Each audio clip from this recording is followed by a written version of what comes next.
Pemirsa, sejak ditahan 17 Oktober 2013, mantan Menpora Andi Malarangeng menjalani sidang perdana di Pengadilan Tipikor Jakarta. Agenda sidang hari ini pembacaan dakwaan. Informasi selengkapnya kita bergabung dengan Francisca Renata di Pengadilan Tipikor Jakarta. Francisca, bagaimana jalannya sidang Andi Malarangeng sore ini? Ya, Putri, sidang Andi Malarangeng baru saja selesai sekitar 15 menit yang lalu dan sidang ini memang berlangsung lebih cepat dari perkiraan semula. Sidang dimulai tepat pada pukul 2 dan selesai sekitar pukul 3 lebih 40 menit tadi.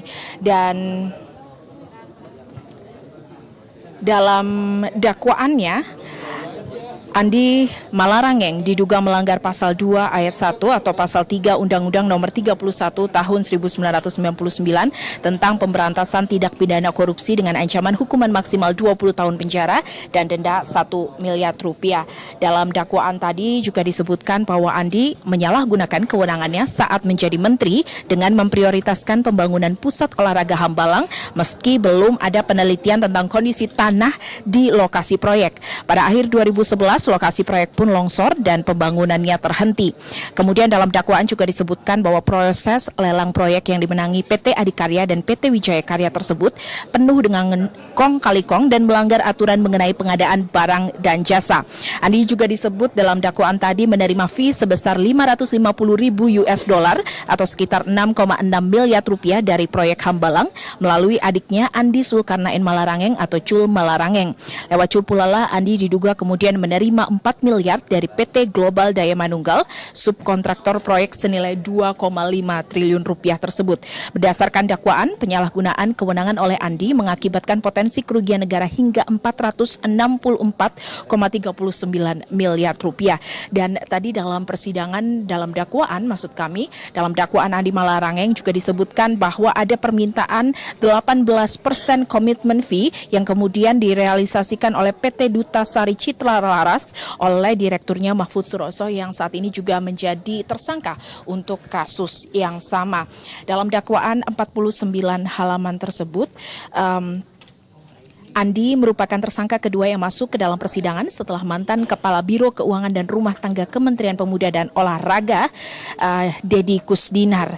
Dan tadi juga disebutkan bahwa uang bertahap yang diberikan kepada Cul Malarangeng digunakan untuk beberapa keperluan, diantaranya adalah keperluan operasional Menpora, kemudian pembayaran THR pegawai di rumah dinas, dan ada sejumlah pembelian tiket Piala AFF dan juga laga Manchester United yang mengambil nilai 30.000 US dollar. Dan tadi seusai mendengarkan pembacaan dakwaan, Andi Malarangeng dan kuasa hukumnya kemudian langsung meminta waktu kurang lebih 1 minggu untuk memberikan eksepsi atau nota keberatan terhadap dakwaan mereka.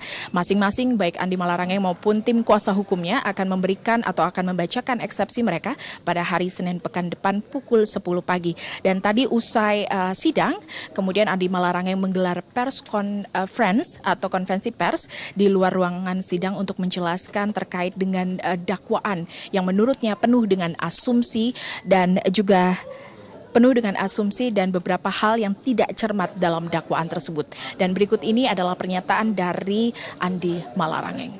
Kebenaran, kemudian juga keadilan, dan sehingga kemudian kita bisa melihat yang salah ya dinyatakan salah, yang tidak salah dinyatakan tidak salah. Dan kemudian saya juga tadi kita sudah dengar bahwa bagaimana dakwaan dari penuntut umum. Tentu saja memang tugasnya penuntut umum itu ya menuntut dan melakukan dakwaan. Cuma sayangnya adalah bahwa dari dakwaan itu, sebagaimana kita dengar sama-sama tadi, isinya lebih banyak asumsi-asumsi, spekulasi-spekulasi yang tidak adil bagi saya. Yang kalau kita lihat tadi, ya tentu saja dakwaan itu. Dengan demikian, sidang akan dilanjutkan pekan depan dengan agenda pembacaan eksepsi atau nota keberatan dari kuasa hukum maupun dari Andi Malarangeng sendiri. Demikian, Putri, kembali ke studio. Francisca Renata melaporkan dari Pengadilan Tipikor Jakarta. Terima kasih.